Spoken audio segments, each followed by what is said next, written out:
Bismillahirrahmanirrahim. Welcome to my next video lecture. Today we will discuss stomata and guard cells, applications of semipermeable membrane, filtration, active transport, and exocytosis and endocytosis. Osmosis in guard cells. How stomata will open. During daytime, the guard cells are hypertonic than surrounding epidermal cells due to photosynthesis.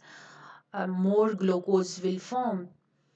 Then the water molecules will move from surrounding cell into the guard cells and the guard cells become turgid. As you can see in diagram that the guard cells are bean-shaped structures. When these become turgid, a space will create between these guard cells and the stomata will open. While during night time, these guard cells become hypotonic due to absence of photosynthesis and no glucose will form. Thus, water will move from guard cells into the surrounding and these guard cells become flaccid and space between these guard cells will decrease and stomata will closed. What are the applications of semi-permeable membranes? There are various applications. They artificially synthesized semi-permeable membranes are used for separation of bacteria from viruses, as bacteria cannot pass through the semi-permeable membranes while viruses can easily pass through. And another application is it is also used in water treatment technologies like membrane-based filtration systems are used in which semi-permeable membranes are used for separation of salts from water.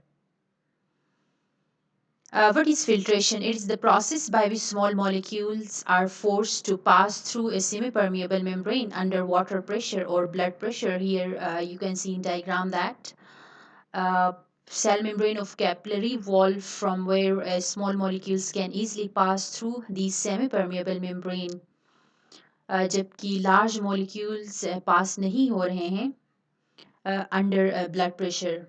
Another best example is glomerular filtration जो कि kidney में blood pressure की वजह से blood में से जो waste substances है उनकी फिल्ट्रेशन हो रही होती है, वेस्ट सब्सटेंसेस की रिमूवल हो रही होती है. And what is active transport? It is movement of molecules from low concentration to higher concentration by the help of energy in the form of ATP. The best example of active transport is sodium potassium pump in nerve cell. हम एक neuron cell consider करते हैं resting हालत में जब nerve impulse की conduction नहीं हो रही होती है उस दौरान outside of cell more sodium आपको नज़र आ रहा है and inside of cell there is a high concentration of potassium ions but still these potassium ions will move from outside into inside of cell by the help of ATP and carrier protein. And similarly, sodium concentration is low inside of cell, but still it is moving outside of the cell by the help of carrier proteins and ATPs, just to maintain the resting potential of these nerve cells. And what is endocytosis and exocytosis? Endocytosis is the process by which cells can ingest solid material or liquid material by formation of cell membrane enfoldings. Here you can see the diagram that bulky material can enter into the cell by formation of invagination in membrane. After that, it will form a vacuole vesicle, and in this way, bulky material can easily enter into the cell. There are two types of endocytosis, phagocytosis and pinocytosis. In phagocytosis, it is also known as cellular eating, in which solid substance is ingested by a cell. And in pinocytosis, any fluid substance can be ingested by a cell in the form of droplet. And What is exocytosis? It is the process through which a bulky material is exported.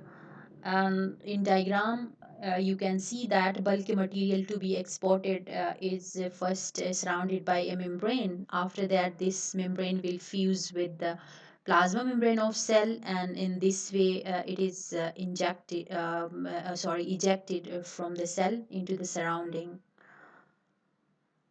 Thank you for watching my video.